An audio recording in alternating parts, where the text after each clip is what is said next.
Circus Kane is a strange type of abomination. I honestly don't think I've ever watched a movie that has as much wrong with it, but as little self-awareness as this one since I watched The Room. I did not hit her. It's not true. It's bullshit. I did not hit her. I did not.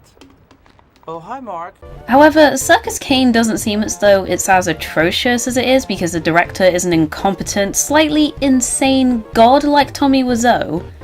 It's a piece of cinematic garbage simply because the writers and director of this god-awful movie were banking on it being sold to you as a gore fest with clowns and a Saw-like trap house. The torture porn genre is one that has been extremely popular with horror fans for the longest time, including myself, since people are inherently sadistic and love watching others being brutally murdered. So creating a horror movie that has the kind of plot where a bunch of people end up going to a house and being brutally murdered one by one isn't really the riskiest move if you want your movie to do decently, at least within the horror sphere.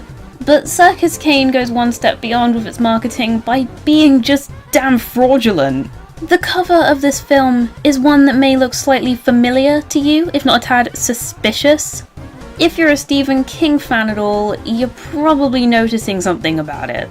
To put it bluntly, the cover is, well, riding off the coattails of a much better film. As you can see here, the cover includes a very scary looking clown who pays a tad bit of resemblance to Stephen King's It's Pennywise. It's not the biggest resemblance on the planet, but it is one that's kinda noticeable. Especially if you take into account the red balloon, which is very similar to the signature one that Pennywise has in both renditions of the film. Now, this isn't a big deal in and of itself, since clowns do tend to look alike in movies, and most clowns do have balloons on hand to give to children in real life. In fact, I probably wouldn't have noticed this resemblance at all if the cover of this movie hadn't have had the absolute audacity to try and trick people into buying it by using the It font. I mean, for God's sake, the tagline is, "It has a name." Now, I don't want to spoil anything for you guys, but let's be real, you shouldn't care about spoilers for this movie. The clown on the cover is not Kane, from Circus Kane. He's a random clown villain who works for Kane. This balloon has literally nothing to do with the plot or the characters and doesn't even make a single appearance within the movie. The tagline doesn't have any relevance to the film at all, since the name of Circus Kane is known to every character right from the start of the film, and honestly, isn't even a circus, because everyone in the movie is calling it one, but it's just a giant mansion. This cover is just an absolute lie. It's doing that really annoying thing that crappy movies do where they attempt to trick old grannies and unsuspecting people into picking up the crappy box in, I don't know, Poundland or Dollar Tree or wherever sells this shit. Because people think it's something else, but it's doing it in such a way that the cover is just different enough from the much better movies that they can get away with it. It isn't sliding into any copyright infringement territory, so it's perfectly legal of them to do.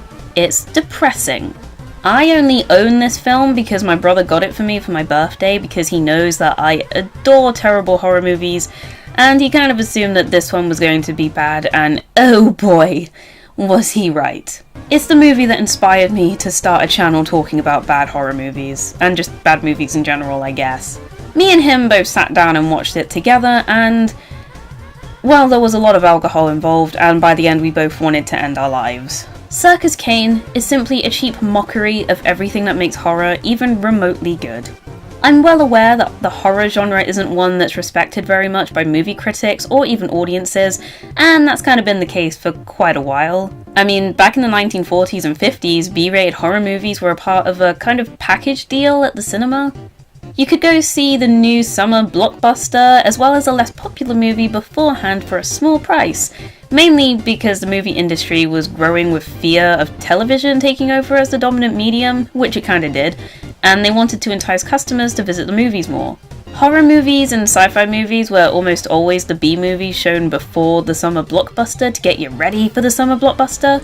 And usually these movies had the budget of like $1 and a Twix, so obviously people didn't really have respect for them as films. Well, until things like The Day the Earth Stood Still came out, but I'm getting into film history stuff. Sorry, I did film studies when I was at university for a bit. Despite this fact, however, horror can be amazing when it wants to be. There's a reason it's my favourite genre of all time. It can be emotive, spine-chilling, genuinely fearful, and compelling. This, on the other hand...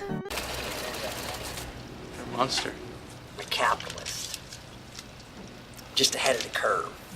You're a dick. I'm Batman. Is just terrible. Every aspect of the film is awful, and I do mean every single aspect. From the acting, to the story, to the cinematography, to the script, to the dialogue, to the soundtrack, to the audio, to the gore, to the villain's motivation, just everything. Nothing about this movie works, and I'm genuinely shocked that more people don't know about it. This seems like the kind of thing that I Hate Everything would jump on. But I guess he has enough to deal with the movies that he already watches for the search for the worst, so I'll take the bullet for him. So, Circus Kane. I tried finding the budget for this thing, and trust me, I looked, and I looked hard. I mean, I was searching for like 3 whole minutes, but I couldn't find it anywhere. Not even an estimate. But I have to imagine that it wasn't that high, because the blood looks pretty bad, and I don't think they would have been paying the actors that much. I don't really know any of them, so they probably didn't cost that much to hire, and after seeing their performances in this, I am not exactly surprised. So I guess I should probably actually start explaining what happens in this movie. I don't think you guys care, but I may as well go into it, because it will just show how inept this whole thing is. The movie opens up with a circus flashback and presents us with our main antagonist, Balthazar Kane, a magical but clearly very sadistic circus owner who for some reason is taking care of this boy? Girl? Boy? Girl? Really, it's kind of obvious that this boy is a girl, and that's revealed later as some kind of plot twist, but it's not a twist if it's obvious. The movie from the get-go shows us that whoever did the editing has clearly just discovered Movie Maker, because it does this fade over effect constantly, and it really looks fucking awful. It looks like a first-year film student edited this. I don't know what effects they were hoping for this to have on the audience, but all I can feel is irritated at how unprofessional it is. And when I say they use it constantly, I mean constantly. Throughout the whole movie, no matter what the atmosphere of the scene is, or the event of the scene is, this effect is going to be there somewhere. Honestly, it looks like one of my first ever YouTube videos. It's not great. Would you like to double your money? Mm-hmm. All right. Give me the coin.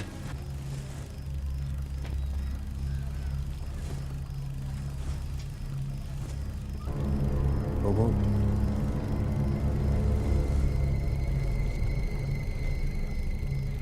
You're empty-handed. Yes. And what lesson have you just learned? You have just learned that nothing in this life is free. Wow. This guy's a dick. Next we have the opening sequence where they use stock footage of a circus.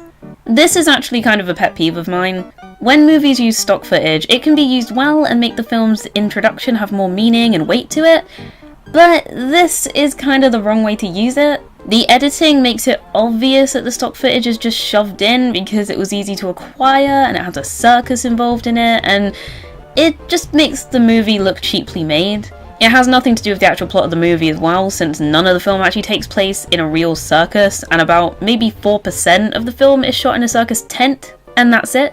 And that's just for flashbacks. The film shouldn't even really be called Circus Kane, it should be called Saw with Clowns and a Lower Budget. And Saw's budget was pretty low for how decent of a movie it is. Man, I could be watching Saw right now instead of writing this script. Next we're introduced to, I guess, the main character? Who the movie basically gives away is going to survive the whole events of the film. Like, I really don't care who survives, but it would have been nice to kind of guess as the movie went on. And this girl's acting, I mean, it's Oscar-worthy, guys. It all started with the invites, the golden tickets, filled with false promises. Can I just take a second to ask who the hell wrote the script for this film? The golden tickets, filled with false promises. Now, I don't know about any of you, but if I had just survived a Saw-style clown death house and had to tell the police what had happened, I'd probably say something like, "Yo, dude, this crazy fuck just hired some clowns to try and kill us, and he offered us money to go, but he just killed us all." Not, "The golden ticket filled with false promises." Who talks like that? So, the girl's about to tell the story of how everyone ended up at Circus Kane's death house thing to the police, even the parts that her character wasn't there for, because fuck logic, am I right? The movie doesn't even really need her to tell the story. It could have just shown the events of the story and left it at that, but I guess they wanted some kind of stupid drama or something. I don't care. I'm gonna make you an offer you can't refuse.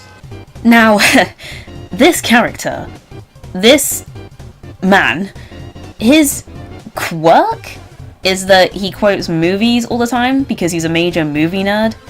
Now, this is something that me and my brother do a lot. It's something that we do as a kind of funny little thing, and our family thinks it's hilarious. And there are characters like this in movies that work well and are actually likable and kind of funny, like the fat kid from Dead Snow. I love that kid. But this guy's just really fucking annoying. He quotes movies to the point where half of his dialogue wasn't even written by the scriptwriters of Circus Kane, but by much more creative and talented writers of other movies. And the way he does it is so obnoxious and irritating that I was hoping he'd be the first one to die. Say hello to my little key. Considering that this is the first character the movie introduces to us, I'm not so confident that I'm going to give a damn about the fate of any of the other characters. And my lack of confidence is completely justified because all of the characters are not characters, they're cardboard cutouts of humans that aren't interesting in the slightest. We have a goth chick, a dude with a bitch girlfriend, a drug dealer, a fat nerd who literally lives in his mom's basement, an actress, a movie critic, and the girl from the beginning who we know nothing about. A cast of very likable characters who I totally care about. We didn't know the evil we were getting ourselves into. We just thought for once we were the lucky ones. This girl's acting and dialogue actually hurts me. It hurts me inside. So, our amazing cast of misfits meet up in an abandoned yard somewhere and have some very minimal character development. That is until some clowns who look suspiciously like the clowns who robbed that bank in The Dark Knight come at them with machine guns and force them into the back of a van and basically kidnap them. And weirdly enough, because none of these characters are actual humans, none of them really act distraught at all. Mr. Movie Quota records it on his phone like an absolute mong, along with the black dude, which I guess is supposed to be funny, but everyone else just seems slightly inconvenienced. They're acting like someone just spilt orange juice on them or something. This must be a normal thing in this movie's universe, or the actors and director have no idea how people actually react to things or something. I mean, the whole point of acting is to imagine yourself as the character that you're playing, and if I was someone who was being kidnapped by clowns with guns, I'd be shitting myself. These are original posters. I got that one right there. Dude, I just met you. I'm sure you don't have an original poster. When you have an original poster, you have a different aura. You don't tell me what I got. Seriously? Again with these fucking overlay effects? Why? It adds nothing to the scene! Stop it, movie!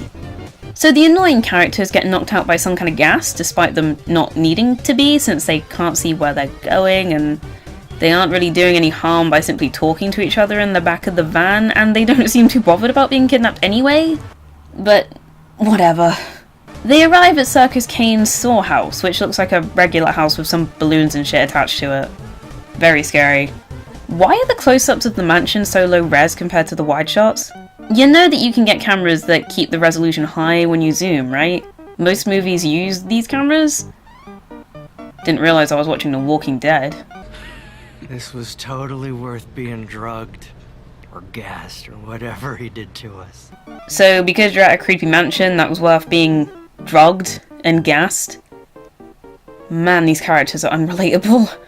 So, an old guy, who hasn't aged since the original Circus Kane was built down at least a decade ago, by the way, lets the group into the mansion so the hijinks can begin. And by God, this is where the movie reaches levels of ridiculousness that I didn't think it could reach. Wow, a jump scare. So frightening. So, we discover that the annoying character, who I've now just realised is called Big Ed, not like I care what his name is, has a heart condition, which I'm sure won't be used as a plot device at all through the later parts of the movie. Now, I know what you're thinking. Why would someone go to a haunted mansion with a heart condition when jump scares are inevitable? And don't worry, Circus Kane's got your back because they do address this. Comes to a haunted house not expecting jump scares. I'm here to face my fears. face your fears. It's not a fear, it's something that could potentially kill you, you moron. Someone with a peanut allergy wouldn't eat a peanut to face their fears of a peanut killing them, would they? Fucking hell, I hope Ed dies first. I really hope Ed dies first. He is too stupid to survive long. Come on. But before we begin, I want to have something to remember you by. Or should I say, to identify the corpse with. His dubbing's off. Why is his dubbing so off? Why is no one commenting on his dubbing being off? The first thing I would ask if I saw this is, why is his dubbing so off? Hey, that George is open. No shit, Sherlock. So, the movie critic ends up being temporarily separated from the rest of the group, only to be revealed to them in one of those boxes that magicians use to pretend to saw people in half. I bet you guys can see where this is going. So, this is where we meet the clown on the front cover of the DVD case. And I'm not gonna lie, if he were the main bad guy of this movie, I don't think I would hate it as much as I do. The thing with me in horror movies is that if the main villain is still quite interesting or creepy or scary, I can genuinely enjoy the movie still because at least it has one redeeming quality. And honestly, with this guy, him not talking and acting like a silly clown while he murders these twats is actually genuinely scary. I'm not someone who likes clowns very much, so I think that he would have made a better villain for the movie, but alas, he's just one of Kane's cronies. So I guess that's one positive thing about the film. Good job, you did it, film. You made a cool character. So the clown starts to comedically pretend to try and kill the critic with plastic weapons. Hey, I have that hatchet. Cool. And the others think it's just an act because, well, he's not actually doing anything to the critic. But then shit goes south, and he genuinely cuts the guy in half in front of them. And none of them seem to care. Like, yeah, I know the blood looks like watered down jello and the human body would not be cut that cleanly, and guts would be falling out of this guy's torso if he was actually cut in half, but if I were them, I would still be trying to get the hell out of that place. But none of them seem to think it's real? Look, we just met this dude, guys. I mean, seriously, all Jake would talk about was posting on social media. This is scaring people 101, right? You always have a plan. That is the single most dumb thing I have ever heard. You just witnessed someone being sawn in half. You can't replicate that live and make it look realistic.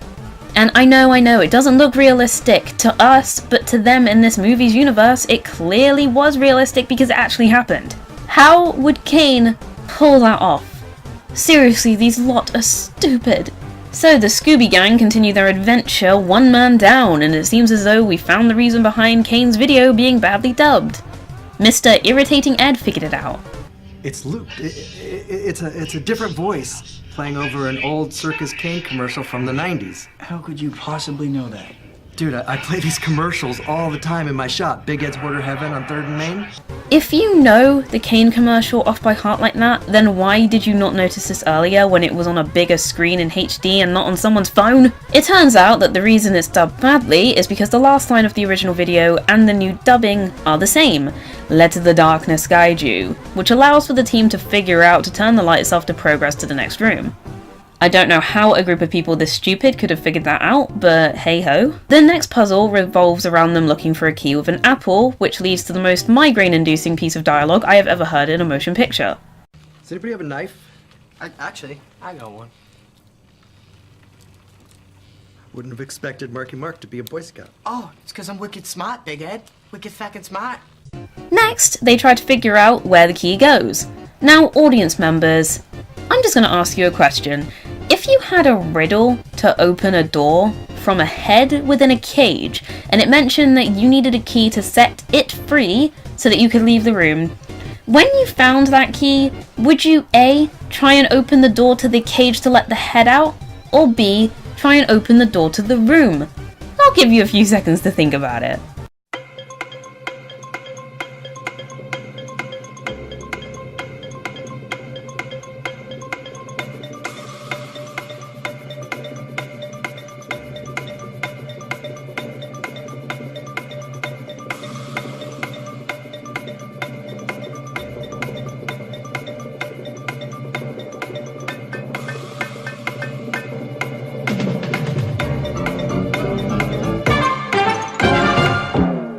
If you selected B, then you're just as retarded as these movie characters. Mr. Drug Dealer figures out that they need to open the padlock on the cage because apparently he used to steal shit. But I think it's because he's got more than one brain cell, because that was the logical conclusion, and I'm really surprised that no one figured that out except for him. So they open the cage and they have to get the key out of the head and realise that it's in the eye socket. Somebody help me out. Come on. Come on. You wanna help me out? Nope. Seriously, nobody? I'm lactose intolerant. Yeah. What? Or obstacles, because that's not annoying. Like, for sure, it's a matter. Don't you have an app for that? Brain on musher. Do you think you're funny? Just wondering because it's sad. Oh shit, roasted mate. So now the more on patrol have stumbled into more puzzles and end up separated. Check out those photos. Look at the clowns. Each one they go down. I think we're supposed to open the doors at the same time. How'd you get that? 3, 2, 1. How they managed to figure this puzzle out, I will honestly never figure out, because when I first watched this, I was genuinely surprised that this puzzle was even in the movie, and I shouted, "What?" when watching the scene, because the puzzle makes no sense. 3 of them end up in a super hot room where they have to hop through and not get burnt, and the others end up in a barbed wire room where they have to carefully move across. Now, I don't know about you guys, but I think the room that the 4 have is a lot easier than the others, because they have directions on the floor, and the route is very simple to follow. As long as you can fit your big butt under the wires, you're fine. I wonder who's gonna have trouble in this room. I wonder. Anyway, they all do survive and stumble into new rooms, but not before the fat guy gets hurt in the barbed wire and is mad at the only sane dude in the group for pulling him through. Kind of harming his leg a little bit, but he lived. Like, dude, calm down, he helped you through. Maybe if you laid off the Cheetos, you'd have gotten through a lot more easily.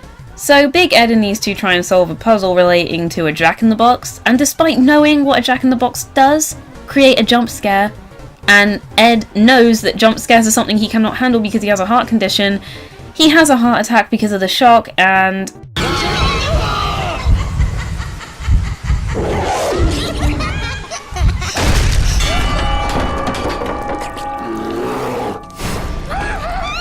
Wait, what? What just happened? Look, I genuinely hate Ed's character, right? And I'm glad he's dead, but what the fuck just happened to him? He fell like half a foot and crashed his head. What is that thing made out of? Nothing can crush a human skull from that height and at that speed, what? It would have made more sense for the heart attack to have killed him. That would have looked better too, because that gore did not look good. Movie, what the fuck are you doing? Why do I care? The movie script doesn't. Let's move on. The clown from earlier happens to be in the other room with the other people and bites the fat dude's pinky finger off, which, yet again, doesn't look that great. I mean, the practical effects do look kind of okay for a movie like this, but it's not the best. I know it's fucked up, but I think I'm gonna stay. What? Yeah, what? You just saw someone's finger get bitten off. Is it really worth $250,000 to you to go through the rest of the fucking house? No, I don't, but I'd rather lose a finger than lose my little brother. They're gonna take him away from me if I don't bring in some cash. Okay, that's a little more understandable, but I'm sorry, if you're gonna lose your little brother, then sell your pussy. That's better than losing a limb. Long story short, the black guy gets killed by the clown and the goth chick makes the stupidest decision of the movie. If he can do it, so can I. Roxy, no! Roxy, wait, no! No! Roxy, stop! Roxy, stop moving! It's only making it worse! What an idiot. Roxy!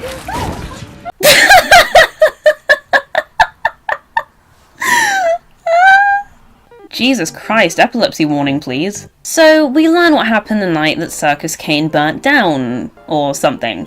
The strong man had a bit of a tiff with Kane, and I guess a little boy-girl thing is Kane's kid or something, and he sets the tent on fire. No, Father! Didn't really learn anything, because we have no idea why that altercation even happened, but... okay. That pickpocket guy does the first smart thing anyone does in the entire movie and decides to call the police, because this is the only horror movie in existence where people have signal on their phones. But apparently, no one thought to do this before. And it seems as though the call was in vain because they're going to take 2 hours to get to them. So unfortunately for them, they're gonna have to survive for another couple of hours. And for some reason, this retarded bitch thinks that Kane will want to know that someone died in the house. He doesn't give a fuck, haven't you noticed? Don't be ridiculous. A person died. That's taking the scare way too far. I just can't. These people are too dumb. I just can't. The group get together again, decide to backtrack and go and try to leave. More dumb shit happens and they end up in a body room.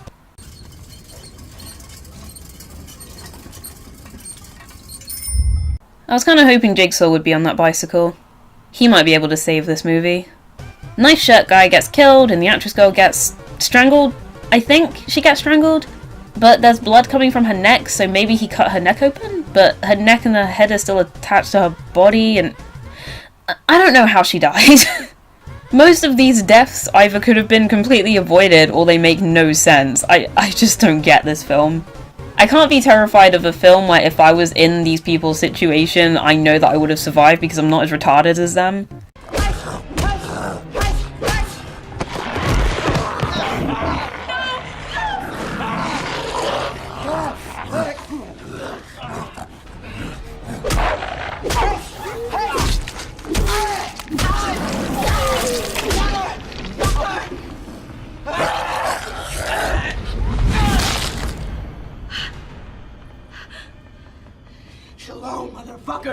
I have no idea what this scene was. The guy suddenly knew martial arts and fought a Nazi. And you know what? I just want this movie to end. Let's keep going. So the two people left find Kane, who's pretty much zombified. I'm not gonna lie, the guy who plays Kane isn't an amazing actor or anything, but he's clearly enjoying the role that he's playing. He has a lot of energy and he's actually decent at playing someone who's a bit crazy. If he was in a better movie, I think this guy would be pretty damn good. It's a shame that he's in this, because it's probably tainted his actor CV. So, Kane has this serum that makes him live longer and be stronger or some shit, I don't know. His motivation for doing all of this isn't really explained, he just kind of makes some speech about being a hunter and how death is important or something. I think we're supposed to just think he's nuts. And hey, I can live with a villain who's just crazy, but to set up something as elaborate as a circus death house, I need kind of more motivation than that. No one would do this just because they're nuts, and no one would invent a serum to make them live longer just because they're crazy. Give me something else, I need some more motivation than this. So lockpicker guy dies and we're left with the girl from the beginning, as we all knew we would. Kane gives her a speech about some cryptic bullshit, she runs away, tries to leave, the police get there, and... That's not how this fairy tale plays. Stop! No! Not at all! I'm not gonna warn you again! America, motherfuckers! Who the fuck are these cops? So Kane kinda dies by setting himself on fire for the second time. That was kind of a weird ending. But wait! There's more! Are you guys ready for the amazing plot twist? Well, must at least give you some comfort knowing that monster Kane who tried to kill you and burn your father Robbie Valentine all those years ago. Well, he finally got what he deserved. That's right! She was the origami killer the whole time! The girl who survived the house was the girl boy from the beginning. Kane wasn't her dad, the other guy was, and he adopted her or something as his own, and she was in on the whole thing the whole time? Like, what? So this girl went through all that with the others, and was a plant to, what, show off what Kane can do? Kane did record everything that happened in the mansion, I get that, but I don't understand why they had to go through all of this to show that Kane was back, and why they had to kill him off. I mean, during the credits, it seems as though she's taking over the circus or something, but like, why did they have to do all of this? Circus Kane is indescribable. As a B-horror movie, I'm sure most people would consider it passable, but it's just not. Nothing about it is redeemable. I would not watch this movie again unless I was wasted out of my mind and wanted to get angry and complain about shit. I'm British, I love complaining about stuff, but there are other things to complain about, like the shitty weather. I love bad movies. I love horror movies. But this movie is just too unenjoyable to watch on repeat. There's a good movie in here somewhere. If the story had a lot of tweaking, it had a better budget, better actors, better set designer, better music, better producers, and a better director and editor, it could be a good horror film. But it just falls flat in every possible way, and it also uses sneaky tactics to sell itself to you. I can't even really recommend this movie as a good bad movie because it's not really funny except for maybe a couple of scenes. All it really does is annoy me, and unless you like getting angry, I would not watch it. The characters are so stupid that it's rage-inducing, and it's annoying because it could have worked as a story, it just didn't. It's one of the first movies that I've ever wanted to publicly rant about through watching, and I guess I have to thank it because it is the thing that made me want to sit down and actually make a review. And this was kind of fun to make, but rewatching it again kind of made me annoyed. I'm not happy that I own this, but out of respect for my brother, I'm gonna keep it, just because it was a sweet gift from him. But I hate him for buying it for me.